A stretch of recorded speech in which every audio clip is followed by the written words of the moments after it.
Om Om Om Sahana Bhavatu Sahana Bhunaktu Sahaviryam Karavavahai Tejasvinavadhitamastu Na Mavitvishavahai Om Shanti Shanti Shanti Om Narayanam Namaskritya Naram Chaiva Narottamam Devim Saraswatim Vyasam Tato Jayamudirayet Samasta Janakalyane Niratam Karunamayam Namami Chinmayam Devam Sadgurum Brahma Vidwaram Sadgurum Brahma Vidwaram Om Shri Chinmaya Sadgurave Namaha Om Vyasaya Vishnu Rupaya Vyasa Rupaya Vishnave Namo Vai Brahma Nidhaye Vasishtaya Namo Namaha Boliye Shri Vedavyasa Bhagavan Ki Jai.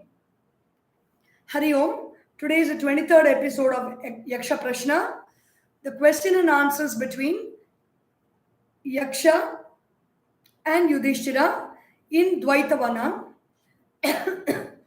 When the brothers were thirsty, they wanted to drink water. This Yaksha did not allow them to drink unless they answered the questions. And here, after the four brothers have fallen unconscious, Yudhishthira is the eldest.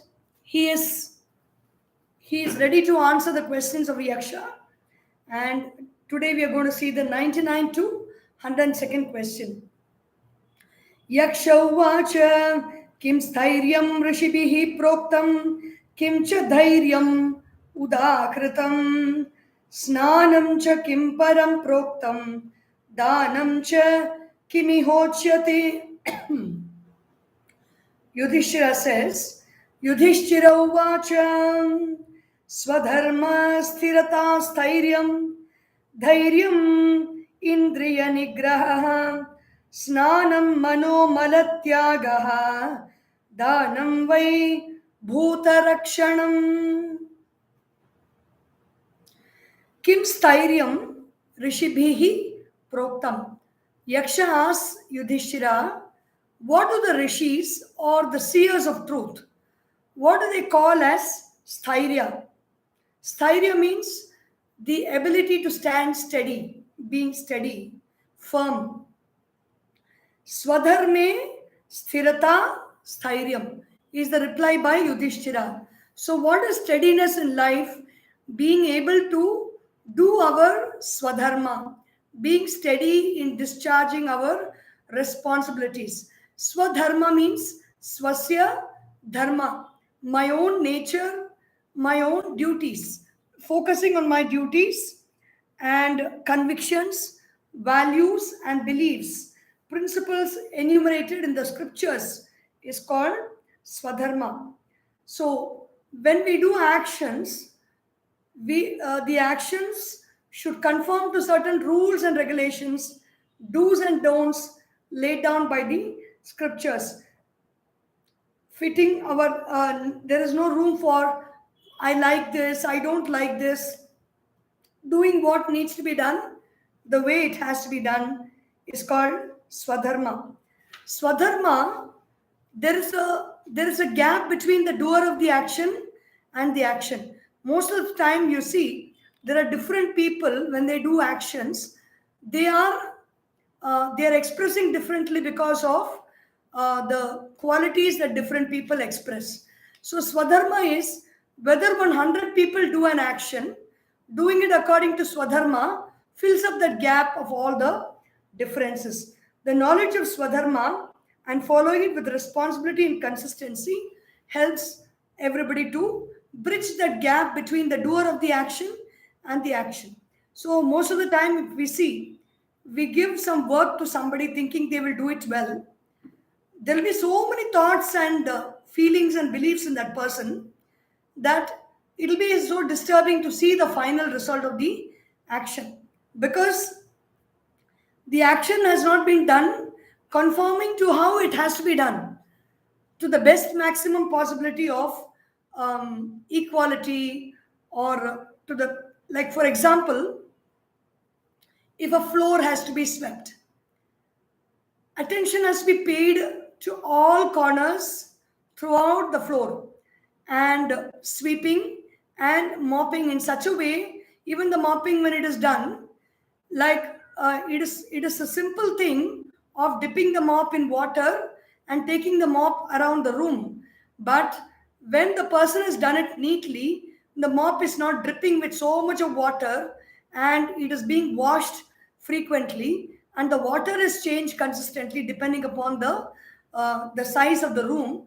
Then you will see that there is a different shine to that action than somebody who does it very lazily, just dipping the mop and taking it around the room in a manner in which the action has to be completed. So the word sthirata or steadfastness emphasizes that swadharma should be adhered.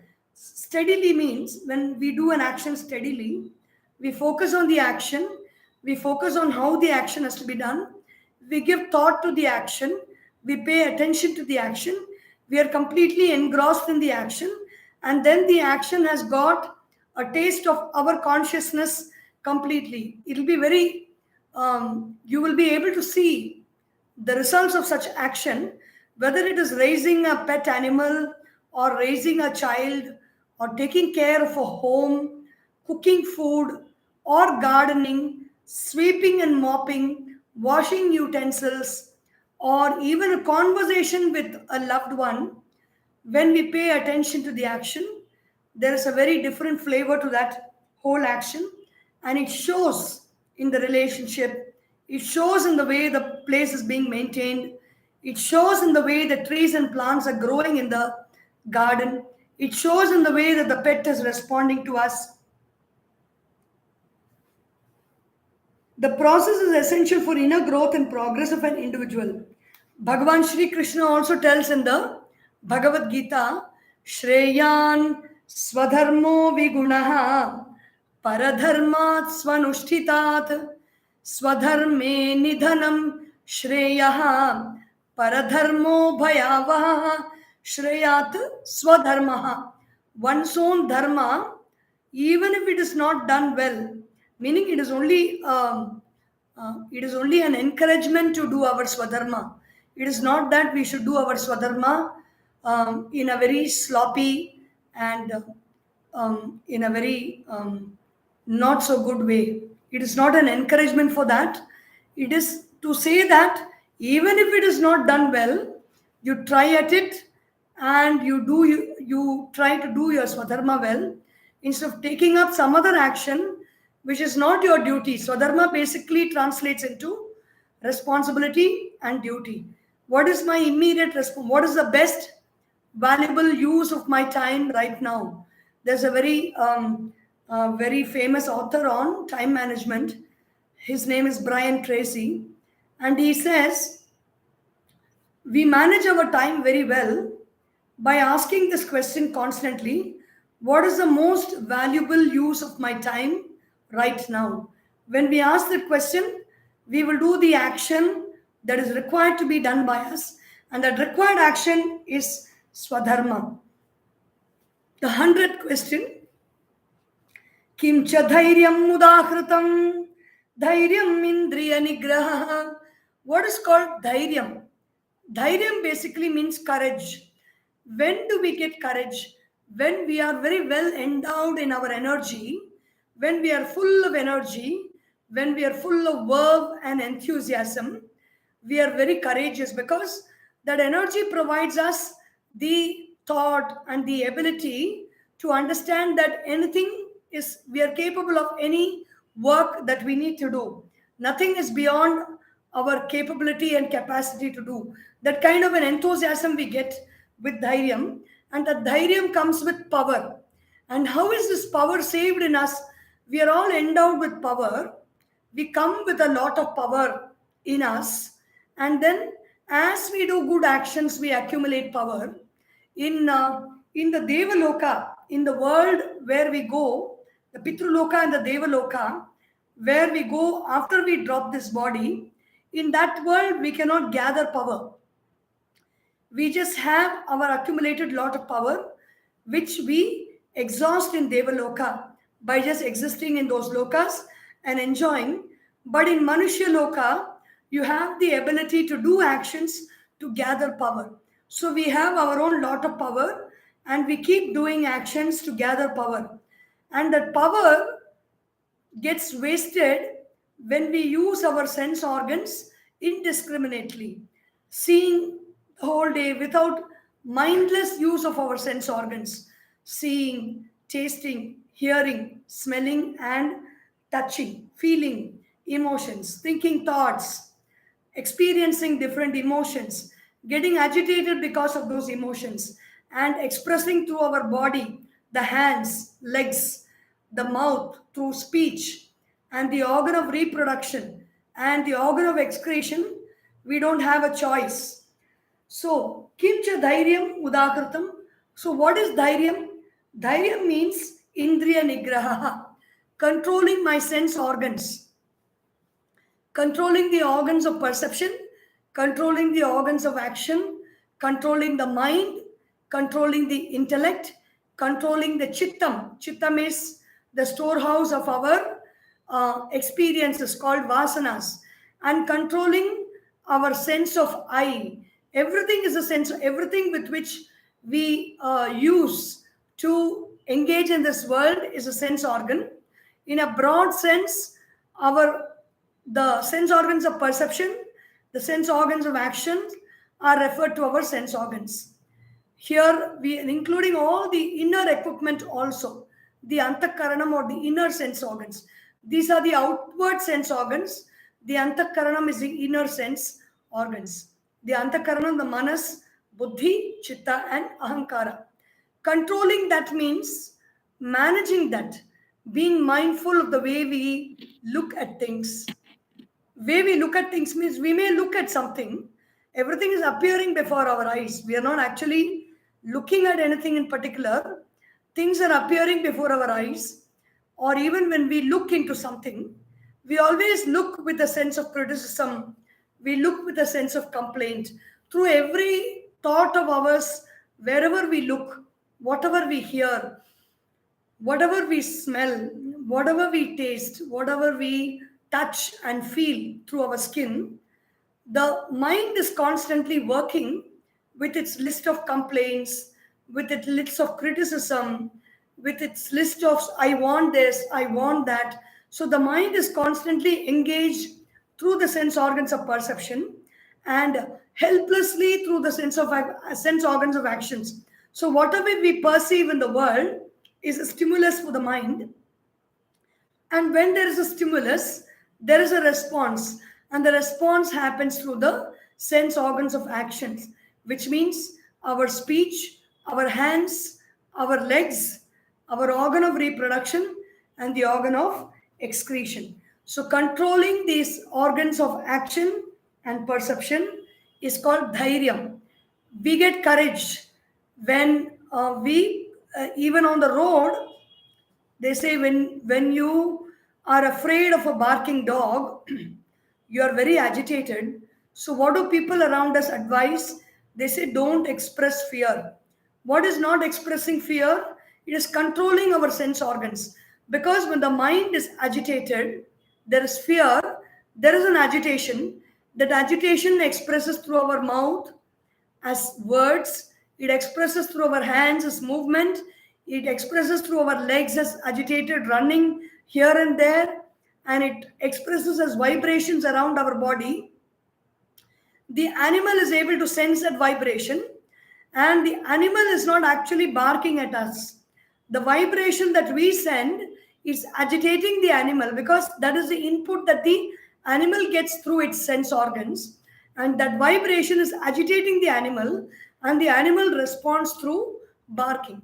So when we express our power, when we express our energy through being very quiet, through being very calm and analyzing the situation and knowing that you have power over the animal, then the animal will not respond in that manner, and there will be no difficulty in that situation.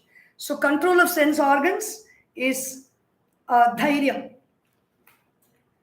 Yatato hyapi, in the Bhagavad Gita also, yatato hyapi kaunteya purushasya vipaschitah indriyani pramathini haranti prasabham manah tasma tvam indriyanyadau niyamya bharatarshabha papmanam prajahihyenam jnana vijnana nashanam. So Sri Krishna tells Arjuna, controlling the sense, when we control the senses, we will let go of all our sins, meaning let go of all the agitations of the mind. When the mind is in perfect control, there are no disturbances in the mind, there are no agitations in the mind. As long as agitations are there, the possibility for disturbing vasanas to stay in the mind is there. Only when there are disturbances, vasanas can stay in the mind. It is like total suspended solids in water. When the water is agitated and perturbed, the total suspended solids in the water can move around and play. When all the agitation ceases, the water becomes very quiet. There is no way, there is no power for holding the total suspended solids in the water, and all the suspended solids get down into the ground and become sedimented. So in the same way, the vasanas in us, which are all energy pockets containing desires, containing anger, containing jealousy, they are all like total suspended solids in the mind. When the mind is disturbed, the total suspended solids have of vasanas have a room for expression. When the mind is completely clear and clean, there is no room for vasana, there is no room for disturbance, there is no room for any agitation, and everything settles down. The vasanas are expunged, they are purged, the mind is purged of all the vasanas, and the mind becomes very pure. And so there is no role for knowledge and application in such a mind when it becomes very pure. There is in the Dakshinamurti Stotra also a very beautiful verse is there.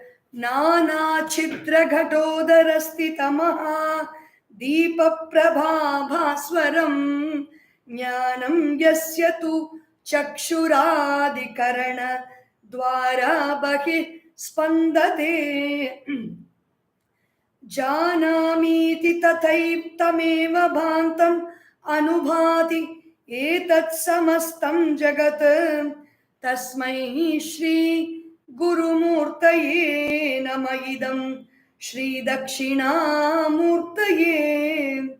So there is a very beautiful, like on the table you can see that lamp. It is like a pot and there are holes. In this case, the pot is made up of glass beads. There are holes.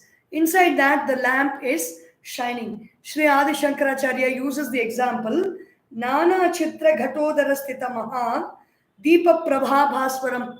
The lamp inside is shining through the holes in the pot. In the same way, Jnanam, the person's jnana or knowledge, just like vasanas are energy packets of ignorant thoughts, confusions, and delusions, knowledge or jnana is a very large energy packet of light. This light, like a lamp, keeps shining out through the sense organs, through the eyes. When a person who's very knowledgeable sees, he is able to see the world with clarity, he is able to see the world with reality, and because of that, there is compassion that expresses through his eyes, knowledge expresses through his eyes, knowledge expresses through his ears. He is having the ears only to listen to the truth, listen to goodness, and listen to what needs to be done in the world.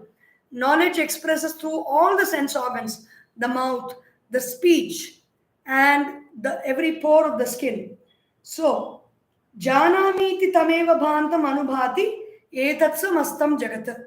This whole world is being known by the knower of that knowledge, which is the thought which knows, which is filled with light of realization, and that knowledge looks out through the sense organs and understands everything. So, to that Dakshinamurti, the knower who is filled with consciousness, my salutations. The very beautiful shloka from the Dakshinamurti shloka. Again, in the Adi Shankaracharya's Viveka Chudamani, he gives a very beautiful picturesque description of what is the situation about the sense organs of a human being, comparing it to five different animals. Shabdadi panchabhireva pancha panchatvamapu swagunena baddhaha shabdadibihi. The hearing, power of seeing, hearing, tasting, smelling, and touching. Five insects and animals respond and are attracted to five through their five different sense organs. Kuranga patanga, kuranga matanga, patanga meena, bhringanara panchabhir anchitakim. Kuranga is a deer. A deer is very attracted by sound. So the person who wants to capture the deer, he just plays on the drum. He plays on the drum. The deer is very much attracted by the sound of the drum, and it comes out into the open, and the hunter kills the deer. Patanga is that moth. Moth is attracted by the power of vision. It is attracted to fire. And so the moth, whenever there is fire or there is light, the moth is attracted to that, and it is burnt by that very fire which it goes and seeks. Patanga. Matanga is the elephant. The elephant is attracted by the sense of touch. The Mahut also controls the elephant by touching the elephant gently, goading it with a stick. And to capture the elephant, you all may know how the elephant capturing is done. A big pit is done. It's called the camouflage method. A big pit is dug on the ground, and a female elephant is placed there in that pit. And then there is a camouflage of greenery. There's a camouflage of plants and leaves. It looks like as if there's greenery and there's a valley in that place. And the male elephant, which likes the touch and the sparsha of the female elephant, comes running and falls into the pit. And the animals are thus captured. Meena, the fish. We know about fishing. The bait is being kept. There is a little bit of meat that is kept in the bait. And the fish, which is attracted by its sense of taste, falls for the bait and gets caught by the fisherman, the fishing line. Kuranga, Matanga, Patanga, Meena, Bringa. Bringa is a bee. The bee goes, there are certain flycatcher plants are there. The bee, and they have a very nice nectar. These are the plants that they don't move, they don't, they live on insects. There are certain, they're called flycatchers. Nepenthes is one variety. There are some flowers like that. This bee, it is attracted by the sense of smell, and it goes to that flower. It goes inside the flower because it goes and sucks deeply with its proboscis. It goes in and keeps sucking on the honey. And when the sun falls down, the flower closes in on the bee, and there is no way for it to come out. In the same way, if these animals and insects and fish are falling for one sense organ and they lose their life, what about human being who is attracted by all the five sense organs? The sense organ of sight is attracting us. The sense organ of sound is attracting us. The sense organ of smell, the sense organ of taste, and the sense organ of touch. Everything attracts us. What to say of the condition of all these people? How we don't lose our lives. Sometimes that can also happen when we indulge ignorantly. and mindlessly. But what do we lose? We lose our energy. Everybody is, time is energy, life is time. So everybody is like a standing column of energy. Whether we are simply standing, or whether we are moving gracefully, or whether we are indulging mindlessly, energy is slipping from us constantly. When we move with awareness, when we do our swadharma, when we let out our energy in a very regular pattern, the movement of energy is in such a way that it does not really get exhausted so quickly.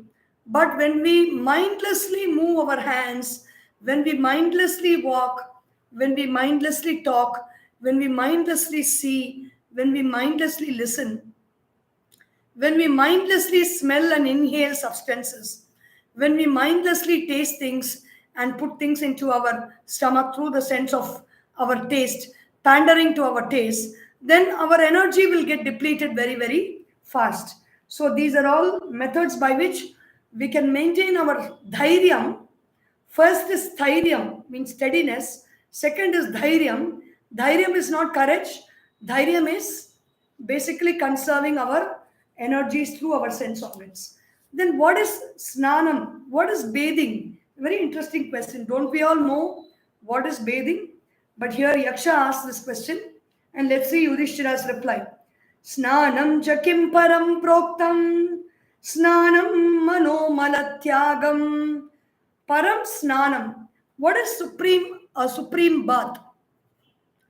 Tirtham param kim, Adi Shankaracharya tells in the Prashnottari Ratnamalika, Tirtham param kim swamano vishuddham. My own mind, which is a purified mind, is that param tirtham, or the supreme place of having bath. It's a holy spot where I can take a holy dip and get purified. Here the same reply is being given by Yudhishthira. What is supreme? A bath. What is the most purifying bath? Snanam manomalatyagam. In the previous verse, when I was talking about agitations of the mind, that is what manomala is all about. The agitations of the mind, when they are repetitive and when they are constant, they become solidified and they stay in our mind like impurities of mind. Giving up those impurities of mind is called supreme bath. So, how are the ways by which the impurities of mind will go away? By bathing in the Lord's name, by chanting the Lord's name. Om Namah Shivaya, Om Namah Shivaya, Om Namah Shivaya, Om Namah Shivaya, or even singing the Lord's name. Om Namo Narayanaya, Om Namo Narayanaya, Om Namo Narayanaya, Om Namo Narayana. Yeah, singing the Lord's name, or chanting the Lord's name, or thinking about Ishvara's name, taking a dip in the holy scriptures, studying the Puranas, studying the Itihasas, studying the Vedas, the Upanishads, the Prakarana Granthas, listening to Yaksha Prashna, the Mahabharata. They're all ways by which we can purify our mind. Then bathing in the bath, the holy rivers like Ganga, Yamuna, Saraswati. Even if we cannot go to those rivers, we may not have the resources of the time or the ability or the strength to go. In our own house, we can invoke those rivers while we take a bath. We have to wear some kind of a cloth around us, touch the water, and chant this mantra, very beautiful mantra, invoking all the rivers. Gange cha yamune chaiva Godavari Saraswati Narmade Sindhu Kaveri Jalesmin Sannidhim Kuru. Or even when we drink a glass of water, remember Ganga, Yamuna, Saraswati. And when we drink water, we are purifying our mind with the name of the holy rivers.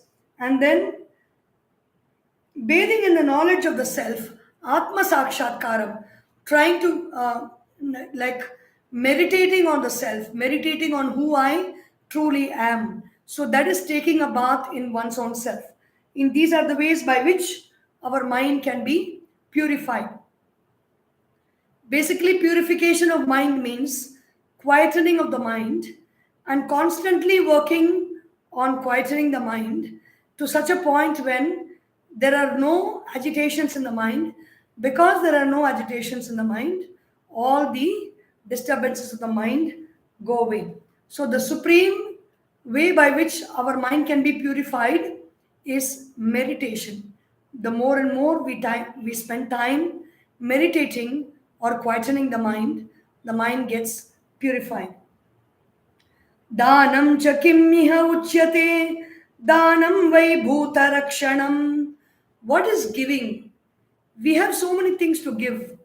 We give old clothes, we give away our old things, we give away food to people, we give money, we give our good words, we give to plants, watering plants, we give food to animals, we give food to people, we give so many things.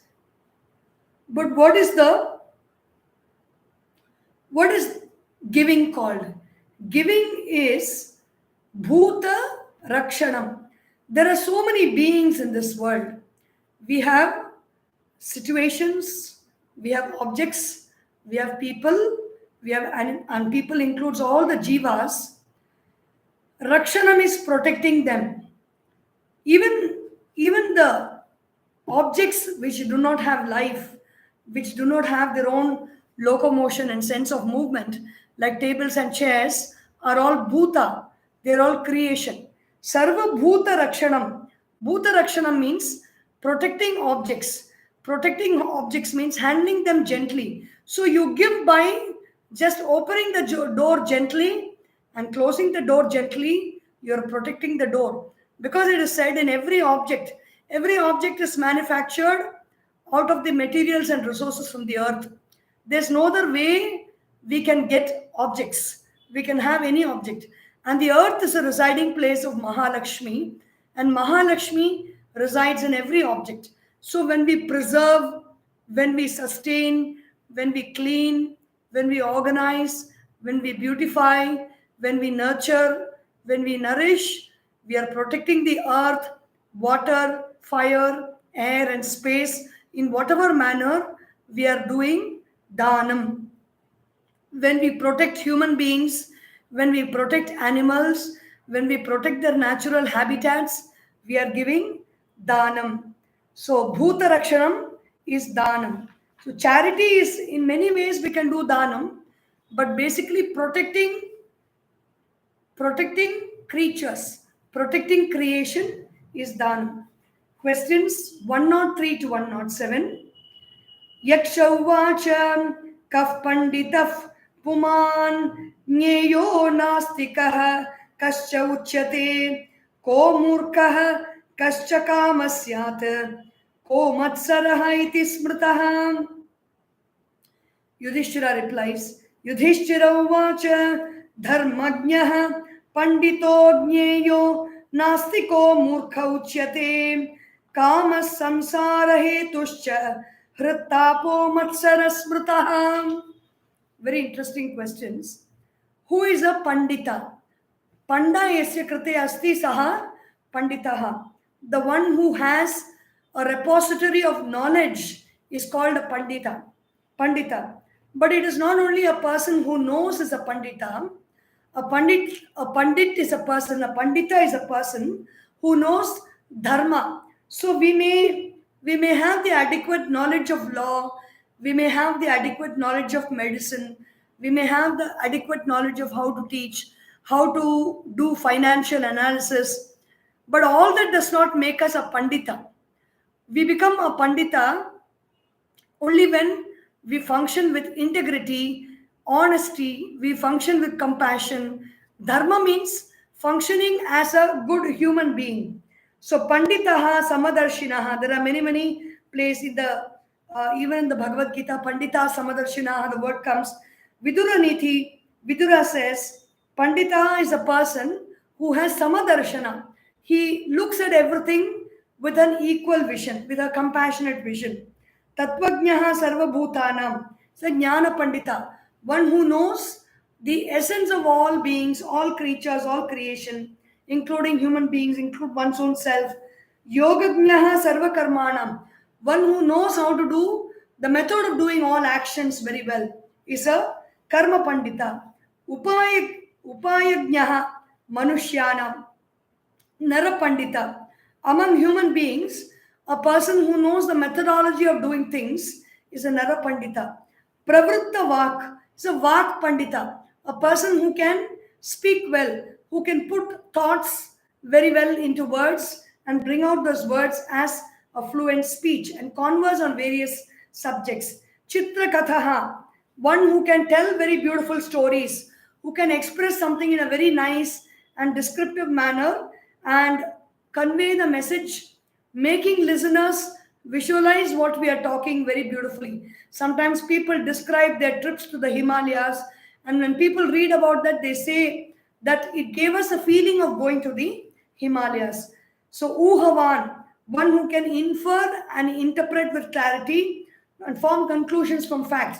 Like when people are doing election analysis and they're all Uhavan, they can guess from the contents, from the developments, from the news that they receive, and find out what is happening, guess what is their conclusion. How well they do it is up to them, but that is also the nature of a Pandita.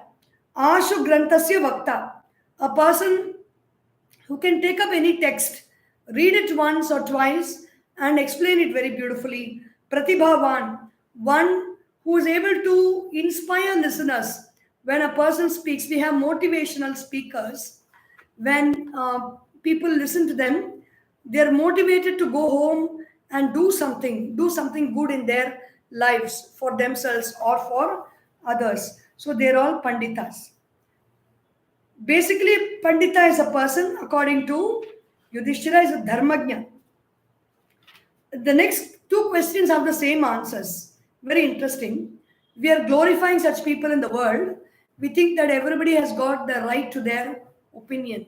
But here, let us see what Yudhishthira has to say about these kind of people.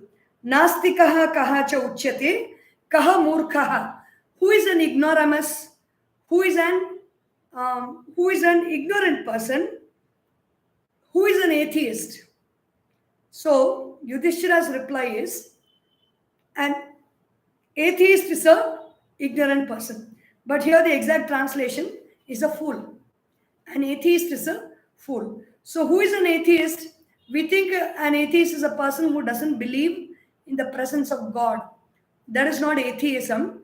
Atheism is one who does not believe in the pramana or the validation given by the Vedas. They don't think that the Vedas, the Rig Veda, Yajur Veda, Sama Veda, Atharvana Veda, the Puranas, the Itihasas, the Upanishads, and all the other Veda Angas, they don't consider them as valid means of knowledge, where things like heaven and hell are being spoken about, which we cannot see. Whatever they see with their eyes, they think that is only there. Other than what they cannot see, they say that they don't exist at all. So that is what an atheist is. And so Yudhishthira calls an atheist a fool, murkha. Why an atheist is a murkha? Everything we cannot explain, everything cannot be grasped by the five senses. The five senses have got limitations. But we, even without knowing all this, we do study something called mathematics. We study algebra, avyakta ganita it's called. Like it is unmanifest. You don't see the numbers in algebra. It is only A and B. It is only indicatory. And then you don't ask this question, where is A, where is B, how is that possible, how is this possible? We don't ask these questions, we study. But when it comes to God, we don't ask even the question about air. I don't believe there is no air. We don't say that because even though we cannot see it, we can at least feel the presence of air. But there are so many things in this world which animals can feel that we cannot feel. Animals can feel infrared red light, ultraviolet light, infrasounds and ultrasounds. Animals can hear, snakes can hear, insects can hear. In Japan, they predict earthquakes by seeing the movement of snakes. When snakes are leaving a place and running away in the opposite direction, they know that it's going to be the seismic center for an earthquake. So, animals and plants also are more sensitive in many ways than us. So, to say blindly that if I can't see, I can't believe something is atheistic, and that is really foolish because science doesn't science doesn't bother itself about people who don't believe it. Whether we believe or not, truth exists. Murkha is one who is actually deluded. Mukhyati yaha saha murkha. The mind of an atheist is completely deluded because they are not able to understand. The scriptures talk about heaven, hell. The scriptures talk about sadhana, improving the consciousness, improving the state of mind, removing our impurities of mind, making the mind quiet. The scriptures say that an agitated mind, a sinful mind, is the cause for samsara. We think that we are born and we are going to die and that's it. They talk of the possibility of rebirth in this world. If we do not take that pramana, if we do not take that source of knowledge into consideration and work our life accordingly, according to that, those descriptions that are given, then we are going to be the loser because even if we don't believe in something, it is not that it is not going to happen. So, irrespective of what is our belief systems, what will happen in reality will happen. So, wise living entails taking the information from the sources of knowledge of the Vedas and living our life accordingly. Kaha cha kamaha syat, kamaha samsara hetucha. What is kama? Kama is desire. And what is desire? It is a cause for rebirth. What is rebirth? Rebirth is coming again, or not only coming again or being born again. On a day-to-day basis, we are caught in a whirlpool of shoka, moha, bhaya. Shoka means grief, moha means delusion, bhaya means fear. So that is samsara. In our life, we keep wondering why these kind of problems are coming again and again in my life. Why is there no end to these problems? Because the mind is not quiet. I do not have the knowledge of who I am. And when I don't have the knowledge of who I am, and to on top of it, there are impurities in the mind like desire. I go on wishing for something outside in the world, and so the world brings me whatever I desire, and along with that, it also brings me cause for shoka. Shoka means sorrow, cause for delusion, moha, confusion, and also fear. And so there is Kama is the cause, desire is the cause for samsara. Samsara means constant change that we experience in our life.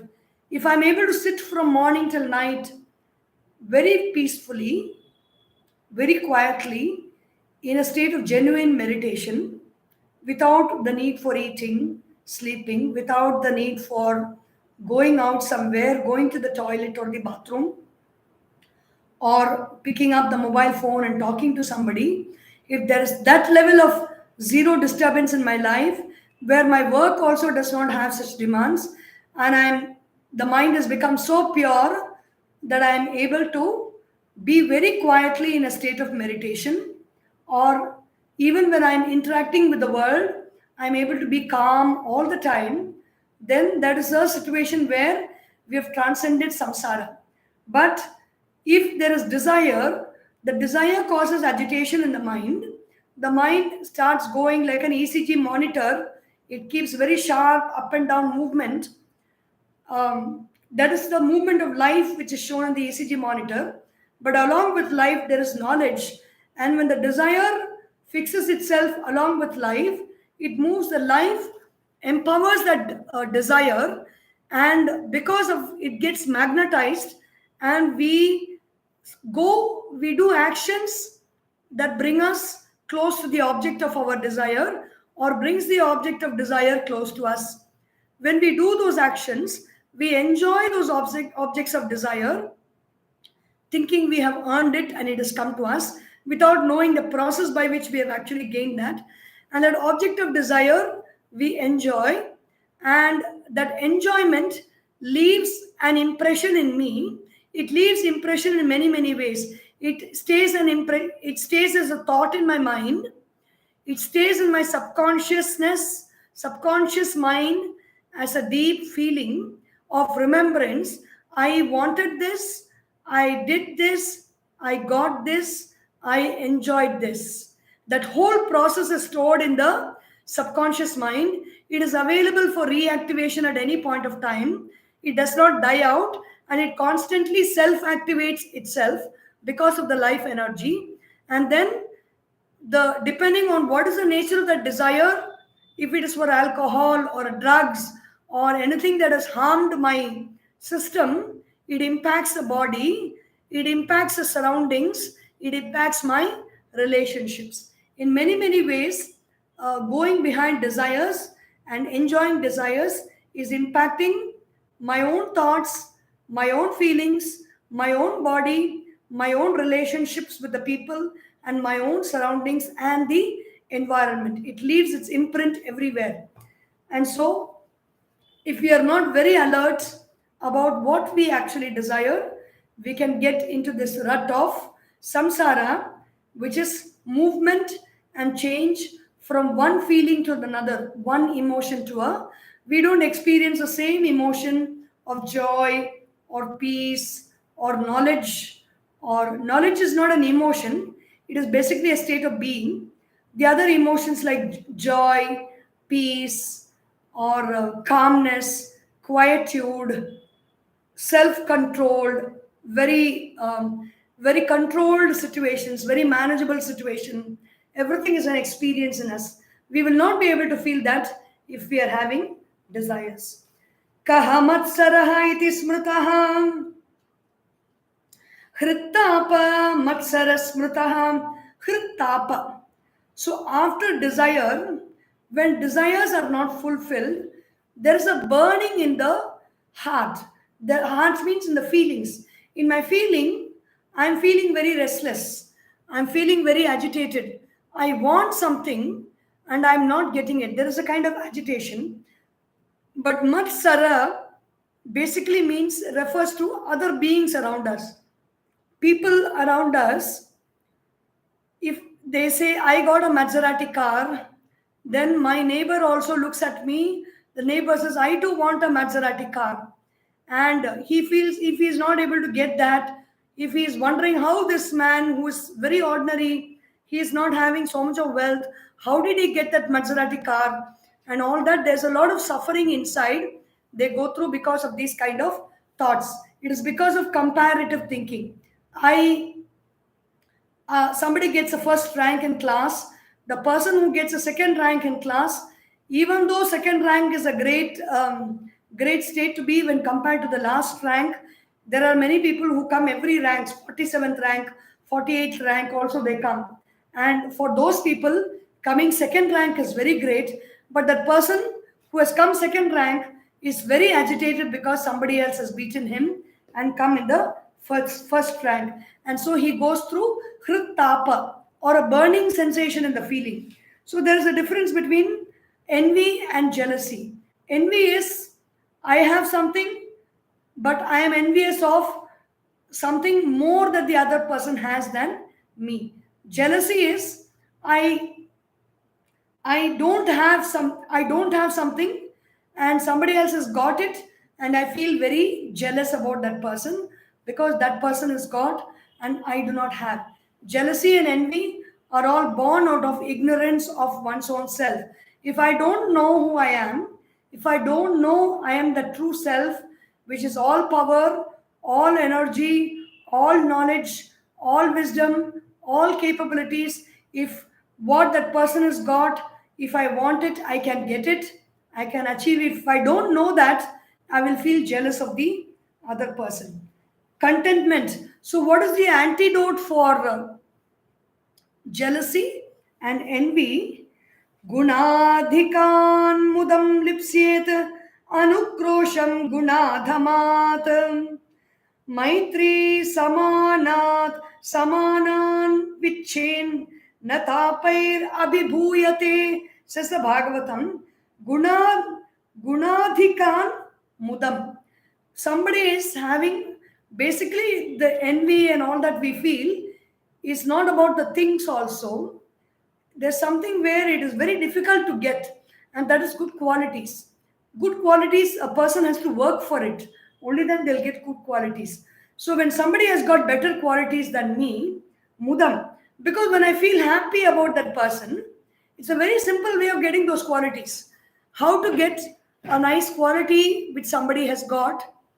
Just feel happy. Express happiness for that person. Be very happy about that person. That quality also will become my quality. Gunad adhikam mudam lipset. If somebody is having qualities that are lesser than me, not so good qualities, if somebody is cheating, somebody is hurting, somebody is pilfering, somebody is pandering, somebody is they're doing anything that are not very good qualities, then anukrosham, be compassionate towards those person, because we have been in those spaces and we have grown by virtue of the circumstances, by virtue of our effort, and by virtue of the blessings we have received, we have grown. So be compassionate with them. Even then there will be no agitation in our mind. Maitrim samanad anvichet. When somebody is having equal qualities like me, have Maitri Bhava, a feeling of friendliness towards them. Tapayehi avibhuyate. So when we practice these three, we will conquer all the different types of agitations of feelings. In the case of jealousy, envy, and other qualities that we are experiencing. So the switch word for jealousy is actually rejoice. When I feel jealous, it's a very natural quality.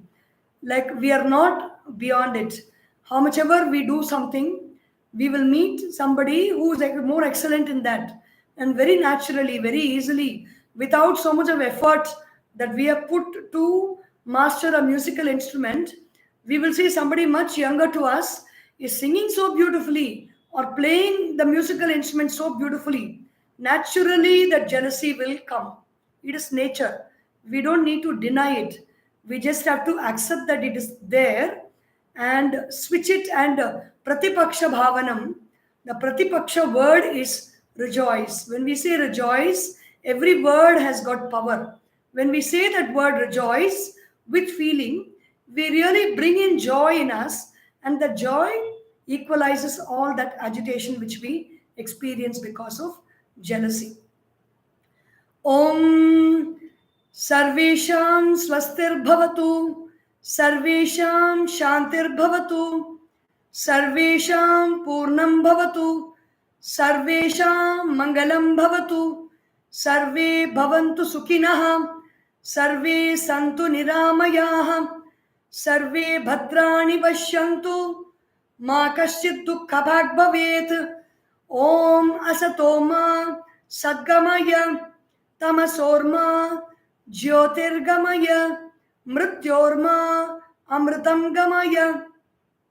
Om Purnamadav Purnamidam Purnat Purnamudachyate Purnasya Purnamadaya Purnameva Vashishyate. Om Shanti Shanti Shanti. Hari Om. Shri Gurubhyo Namaha. Hari Om. Bole Shri Sadgurunath Maharaj ki Jai. Hare Namah Parvati Pataye. Hara Hara Mahadeva.